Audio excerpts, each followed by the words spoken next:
Good morning. आप सबका स्वागत है आज के इस वीडियो लेक्चर में। आज का टॉपिक है mode of action of one broad spectrum antiviral drugs that is remdesivir. इसके बारे में बात करेंगे। पूरी दुनिया में ये ड्रग्स आज के दिन ये एक आशा की किरण के तौर पे है।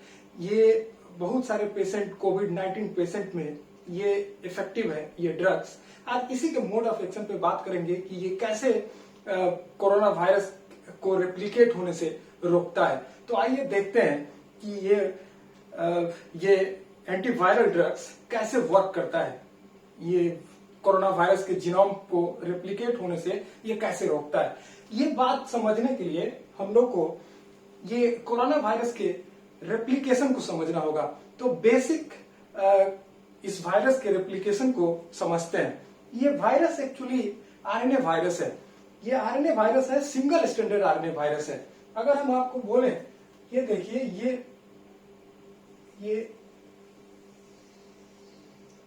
ये वायरस का रफ स्ट्रक्चर हम लोग बना रहे हैं।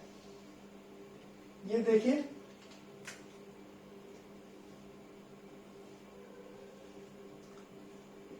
ये वायरस के सरफेस पे स्पाइक है। स्पाइक दरअसल होस्ट से अटैचमेंट के लिए होता है। होस्ट सरफेस पे अटैचमेंट के लिए स्पाइक है। ये देखिए ये स्पाइक है और इसके अंदर ये जो जीनोम है ये सिंगल स्टैंडर्ड आरएनए है। ये देखिए ये genome single standard plus strand RNA है। सेंस सिंगल स्टैंडर्ड आरएनए है। ये स्पाइक है। स्पाइक ये भी actually S type of spike है। अलग अलग टाइप का स्पाइक होता है। स्पाइक है for the attachment to host. ठीक है, ये स्पाइक है, ये इसका जीनोम है। ठीक, ये देखिए मिनिमम बात ये है। अब ये वायरस अगर किसी हेल्दी पर्सन में टी रूट के थ्रू इंटर कर जाए। टी रूट बोलते हैं सपोज ये जैसे यहां पे हमारा एक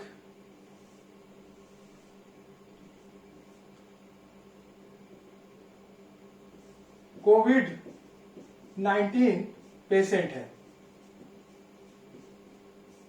मतलब कि ये इसके रेस्पिरेटरी ड्रॉपलेट में वायरस है। ये एक्चुअली रेस्पिरेटरी ड्रॉपलेट जब स्प्रेड होगा और किसी हेल्दी पर्सन में, ये हेल्दी पर्सन है, इस हेल्दी पर्सन में टी रूट के थ्रू, ये टी रूट बोलते हैं। टी रूट का मतलब होता है, अगर हम बोल रहे हैं टी रूट मतलब है कि या तो माउथ हो सकता है, आई हो सकता है या नोज हो सकता है। देखिए हम बोल रहे हैं कि किसी हेल्दी पर्सन में ये इन्फेक्टेड पर्सन ये ट्रांसफर किया वायरस टू हेल्दी पर्सन और ये वायरस ट्रेवल करता है ये हेल्दी पर्सन में थ्रू टी रूट मतलब माउथ, आईज और नोज। ठीक है, ये दरअसल क्या करेगा कि ये इसमें टी रूट के थ्रू अल्टीमेटली ये पहुंचेगा लंग्स तक। बेसिकली लंग्स तक पहुंचता इसलिए है कि इस वायरस के लिए रिसेप्टर उसके लंग्स में जो एल्वियोलर सैक है, balloon like structure for the gaseous exchange, वहां पे इसके लिए रिसेप्टर है। देखिए होता क्या है कि जैसे ये अगर हम इधर से इसको मिटा के आपको दिखाएं तो यहां पे हम लोग ऐसे देख सकते हैं कि ये हमारा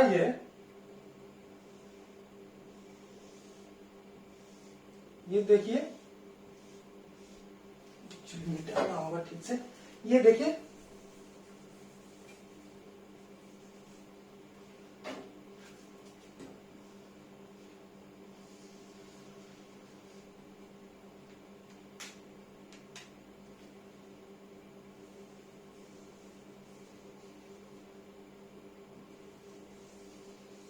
एयर सैक है,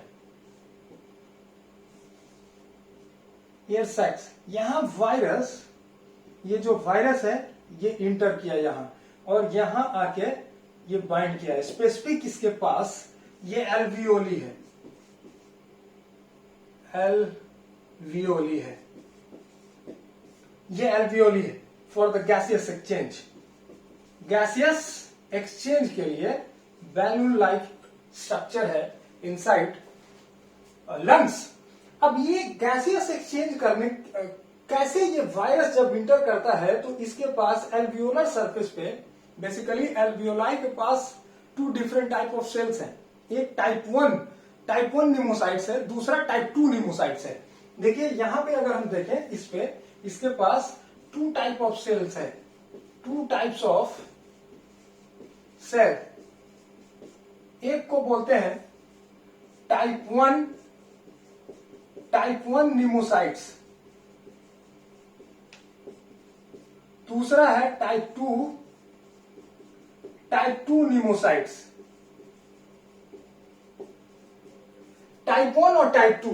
टाइप 1 गैसियस एक्सचेंज के लिए है, गैसियस एक्सचेंज के लिए है, और टाइप 2 एक्चुअली एक केमिकल सब्सटेंस रिलीज करता है जिसको बोलते हैं सर्फेक्टेंट। एक तरह का ये डिटर्जेंट है, वो सरफेस टेंशन रिड्यूस करने के लिए, ये सरफेस टेंशन रिड्यूस करने के लिए ये डिटर्जेंट रिलीज करता है टाइप 2 निमोसाइट्स। इसी टाइप 2 निमोसाइट्स पे बेसिकली इस वायरस का रिसेप्टर है। ये देखें अगर हम, तो इस वायरस के लिए जो रिसेप्टर है, यहां पे देखिए, इसको मिटाते हैं। ये देखिए, अगर हम बोल रहे हैं कि एल्वियोलाई का अगर लार्ज पोर्शन आपको अगर हम दिखाए तो ये हमारा, ये देखिए, ये दरअसल, ये देखिए, ये हमारा, ये क्या है, टाइप 2 निमोसाइट्स है।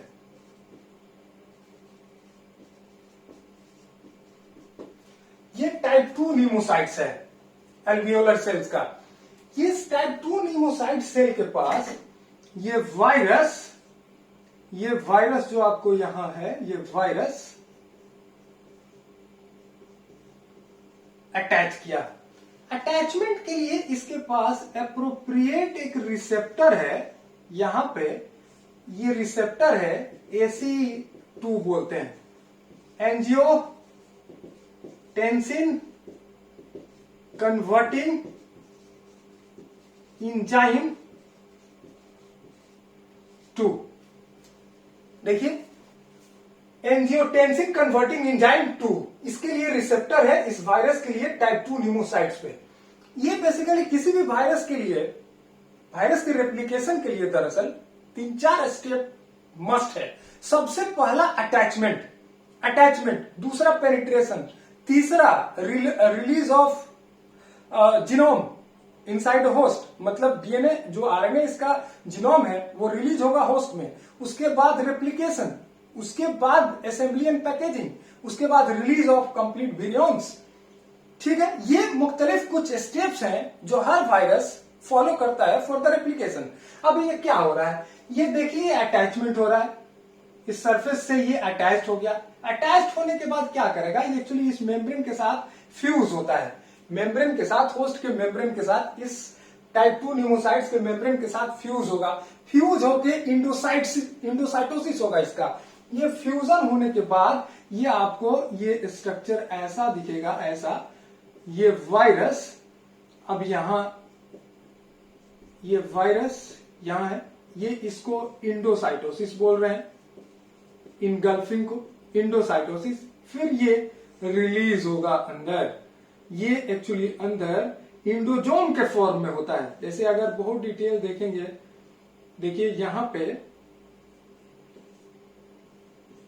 ये इंडोजोम के फॉर्म में है, और ये इसका हाइड्रोलिसिस होगा और ये रिलीज करेगा अपना ये आरएनए। देखिए क्या हुआ दरअसल, सबसे पहले क्या हुआ, अटैचमेंट, जिसको एडजॉर्प्शन बोलते हैं, सरफेस पे अटैच्ड हुआ है, एडजॉर्प्शन।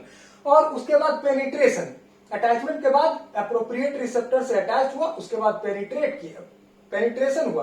पेनिट्रेशन कैसे हुआ? उससे पहले एक्चुअली फ्यूजन होता है मेम्ब्रेन के साथ। फ्यूजन होने के बाद इंडोसोम में ये जो वेसिकल्स है, इस वेसिकल्स को बोलते हैं इंडोजोम्स, और ये वेसिकल्स का हाइड्रोलिसिस होगा with the help of host lysozyme, और फिर ये रिलीज करेगा होस्ट के अंदर ये आरएनए। अब यहां से स्टोरी की शुरुआत होता है इस वायरस के रेप्लिकेशन का। इसको आप ध्यान से देखेंगे, ये यहां से देखिए ये क्या होता है। ये जैसे रिलीज हुआ, ये देखिए ये हमारा आरएनए है, ये रिलीज हुआ, आरएनए रिलीज हुआ। ये अब क्या करता है कि होस्ट सेल के अंदर राइबोसोम को यूज करता है। राइबोसोम पता है आपको, ribosome is a decoding machine. ये एक्चुअली ये RNA acts as a mRNA. इस एमआरएनए पे जो कोडोन है, ये होस्ट के राइबोसोम इस पे बाइंड करेगा और इस कोडोन को डिकोड करेगा, इसलिए राइबोसोम को बोलते हैं डिकोडिंग मशीन। अब क्या करता है देखिए, यहां पे ये जो हमारा राइबोसोम है, ये राइबोसोम यहां इस पे लग गया, ये राइबोसोम। अब क्या होगा? अब होगा ट्रांसलेशन।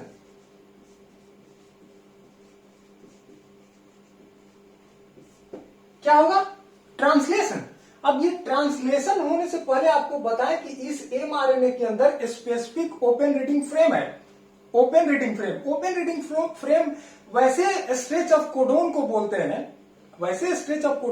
हैं, जिसके पास अप्रोप्रिएट इनिशिएशन कोडोन हो और टर्मिनेशन कोडोन हो और एक फंक्शनल प्रोटीन वो बनाए। अब देखिए ये क्या करेगा, इस पे इस जो हमारा एमआरएनए है, इस पे बहुत सारा ओआरएफ है। एक ओआरएफ है, ORF 1A, ठीक है, ओपन रीडिंग फ्रेम 1A। दूसरा है ORF 2B।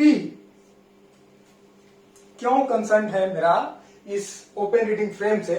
क्योंकि इस एमआरएनए इस होस्ट के राइबोसोम को यूज करके एक बहुत ही इंपॉर्टेंट प्रोटीन ये बनाता है, जिसको बोलते हैं आरएनए डिपेंडेंट आरएनए पॉलीमरेज। और उस आरएनए डिपेंडेंट आरएनए पॉलीमरेज के लिए जो ओपन रीडिंग फ्रेम है, वो दरअसल ये है ORF 2B। बहुत सारा ओपन रीडिंग फ्रेम है, ORF 1A, ORF 2B, लेकिन मेरा कंसर्न इस वायरस के रेप्लिकेशन को समझने के लिए यह है कि ये ORF 2B को यूज करके ये क्या बनाता है? ये बनाता है कि इंजाइम जिसको बोलते हैं RDRP। ये बड़ा इंपॉर्टेंट इंजाइम है, जिसको बोलते हैं RNA dependent RNA polymerase. RNA dependent RNA polymerase, जिसको सिंपली आरएनए रेप्लिकेज भी बोलते हैं। देखिए, इसको सिंपली आरएनए रेप्लिकेज भी बोलते हैं। देखिए क्या हुआ, ये ओपन रीडिंग फ्रेम पे कौन सा, ये याद रखना, ORF 2B। इस ओपन रीडिंग फ्रेम पे राइबोसोम आके लगा, होस्ट का राइबोसोम। क्योंकि करता क्या है कि जैसे आप इसका आरएनए होस्ट में रिलीज होता है, ये सबसे पहला काम करता है कि होस्ट की मशीनरी को टेक ओवर करता है, हाईजैक करता है, और उसके पूरे मशीनरी को रेप्लिकेटिंग, ट्रांसक्रिप्टरी मशीनरी, ट्रांसलेशनल मशीनरी, सारे को यूज करता है अपना प्रोटीन बनाने के लिए। उसी दौरान क्या करता है कि राइबोसोम उस होस्ट के राइबोसोम को यूज करता है अपना प्रोटीन बनाने के लिए। और वो बेसिकली कौन सा प्रोटीन पर सबसे पहले वो बनाता है? ORF 2B को यूज करके बनाता है आरएनए डिपेंडेंट आरएनए पॉलीमरेज। ये बड़ा इंपॉर्टेंट है। अब ये इंजाइम का यूज तुरंत ये क्या करता है कि इस इंजाइम का यूज ये करता है आरएनए के रेप्लिकेशन के लिए। फिर से आरएनए के रेप्लिकेशन के लिए ये क्या करता है कि इस इंजाइम के यूज से दरअसल ये चल नहीं रहा, इस इंजाइम के यूज से, जैसे ये आरएनए है, ये RDRP को यूज करके ये बहुत सारा कॉपी बना लिया वायरस का। देखिए बहुत सारा कॉपी ये बनाया। साथ ही साथ अदर ORF को यूज करके ये कुछ प्रोटीन बनाता है, वायरल प्रोटीन। जैसे ये हम यहां पे लिख रहे हैं कुछ प्रोटीन बनाया, वायरल प्रोटीन, कुछ वायरल प्रोटीन बनाया जो कंप्लीट विरियोन्स बनाने के लिए जरूरी है। ठीक है, अब देखिए ये क्या किया है, आरएनए बहुत सारा नंबर में ये आरएनए का कॉपी बना लिया है। बहुत सारा विरियोन्स में लगने वाला जैसे स्पाइक प्रोटीन, सरफेस प्रोटीन, ई प्रोटीन, सारे प्रोटीन को ये ट्रांसलेट करके बना लिया। अब ये क्या करेगा, अल्टीमेटली असेंबलिंग करेगा, असेंबल इनटू कंप्लीट विरियोन्स। अब वो क्या करेगा, ये सारा बना के इस कंप्लीट कंप्लीट विरियोन्स पैकेजिंग करके बना लिया और ये फिर होस्ट से रिलीज करके फर्दर ये बहुत सारे नंबर में ये रिलीज होगा बाहर और फिर से किसी हेल्दी पर्सन को, अगर कोई हेल्दी पर्सन इस वायरस के, कोरोना वायरस के कांटेक्ट में आएगा तो वो इन्फेक्टेड हो जाएगा। लेकिन हमारा मकसद अभी ये है कि हम लोग ये remdesivir broad spectrum antiviral drugs का मोड ऑफ एक्शन समझना चाह रहे थे। तो इसको समझने के लिए क्या है, देखिए ये इंपॉर्टेंट है। ये जो एंटीवायरल ड्रग्स है रेमडेसिविर, ये देखिए एक कंपनी है, ग्लीड कंपनी है, यूएसए की ये कंपनी है। वो सबसे पहले ये 2014 में लगभग ये लेबोरेटरी डिजाइन, दरअसल ये एंटीवायरल ड्रग्स है जो एक्चुअली इबोला वायरस के लिए ये डिजाइन किया गया था, इबोला वायरस के लिए। लेकिन अनफॉर्चुनेटली इबोला वायरस के अगेंस्ट ये ड्रग्स बहुत ज्यादा कारगर नहीं हुआ, क्योंकि वो इबोला वायरस म्यूटेशन के चलते ये इस ड्रग्स के अगेंस्ट रेसिस्ट कर गया। लेकिन अच्छा खबर ये है कि ये ड्रग्स एक्चुअली इस कोरोना वायरस के अगेंस्ट काम कर रहा है। ठीक है, अब ये करता क्या है, ये एक्चुअली ये प्रो ड्रग है, मतलब ये इनएक्टिव है। ठीक है, ये क्या है, देखिए इसको ठीक से, ये इनएक्टिव है, ये एक्चुअली जब हम लोग इंट्रावेनसली लेते हैं इंजेक्शन के फॉर्म में, तो ये क्या करता है कि ये मेटाबोलाइज होता है और मेटाबोलाइज होके ये एक एक्टिव फॉर्म में कन्वर्ट होता है, जिसको बोलते हैं GS411523। ये एक्टिव फॉर्म ऑफ रेमडेसिविर है। इसको क्या बोलते हैं, GS411523। ये active form of this broad spectrum antiviral ये ड्रग्स है। अब देखिए ये करता क्या है, ये एक्चुअली ये एकदम याद रखना चाहिए, ये न्यूक्लियोसाइड एनालॉग है। ये क्या है, न्यूक्लियोसाइड एनालॉग है। अब सवाल उठता है कि कौन से न्यूक्लियोसाइड के एनालॉग है, तो ये एडिनोसिन के एनालॉग है। किसके एनालॉग है, एडिनोसिन के। ठीक है, अब ये कहां ये ड्रग्स बेसिकली वर्क करता है, ये क्या करता है, देखिए ये आरएनए डिपेंडेंट आरएनए पॉलीमरेज क्या है, पॉलीमराइजिंग एंजाइम है। मतलब कि बहुत अब हम लोग को पता है कि आरएनए के अंदर जो पॉलीमराइजेशन के लिए जो न्यूक्लियोटाइड चाहिए पॉलीमर बनाने के लिए, आरएनए पॉलीमर बनाने के लिए, वो एक्चुअली 4 चाहिए। कौन कौन सा, ए चाहिए, जी चाहिए, सी चाहिए और यू चाहिए। डीएनए में क्या होता है, डीएनए में थाइमिन होगा और आरएनए के अंदर यूरासिल होता है। अब ये देखिए ये क्या करता है कि ए का एनालॉग है, ये GS411523 एनालॉग है। तो ड्यूरिंग ये जब enzyme RNA dependent RNA polymerase copy बनाने के समय पॉलीमराइजेशन करेगा, तो गलती से ये वाला ए के जगह पर ये आके पॉलीमराइज हो जाएगा चेन के अंदर। ठीक है, अब ये जैसे यहां पे एक एग्जांपल के तौर पे लेते हैं, ये पॉलीमराइजेशन ये एंजाइम कर रहा है, यहां हमारा सी लग गया, जी लग गया और यहां ए के जगह पर ये हमारा रेमडेसिविर लग गया, मान लिया इसको लिख देते हैं शॉर्ट में जीएस, ये लग गया। अब फिर आगे फिर से जी लगा, फिर से आके जीएस लग गया। अब कुछ देर के बाद होता क्या है कि ये एरर होने लगा इसके अंदर, एरर। अब एरर होने से क्या होगा कि ये आरएनए डिपेंडेंट आरएनए पॉलीमरेज रुक जाता है, स्टॉल कर जाता है, पॉलीमराइजेशन नहीं करता। अब क्या होगा कि तो अब सवाल उठता है कि क्या इसके पास एक्सोन्यूक्लियस एक्टिविटी नहीं है? एकदम है 3 प्राइम 5 प्राइम एक्सोन्यूक्लियस एक्टिविटी, लेकिन अनफॉर्चुनेटली फॉर दिस वायरस और फॉर्चुनेटली फॉर हम लोग के लिए ये है कि ये वायरस दरअसल ये जो ड्रग्स है इस DNA RNA dependent RNA polymerase पे पॉलीमरेज के एक्सोन्यूक्लियस एक्टिविटी को भी इनहिबिट करता है। मतलब कि ये बैक ट्रैकिंग करके इसको करेक्ट नहीं कर पाएगा और फिर ये इस साइट से डिसोसिएट कर जाएगा और इस तरह से इसके रेप्लिकेशन ब्लॉक हो जाएगा। तो ये एक simplified version of mode of action है इस broad spectrum anti viral drugs का।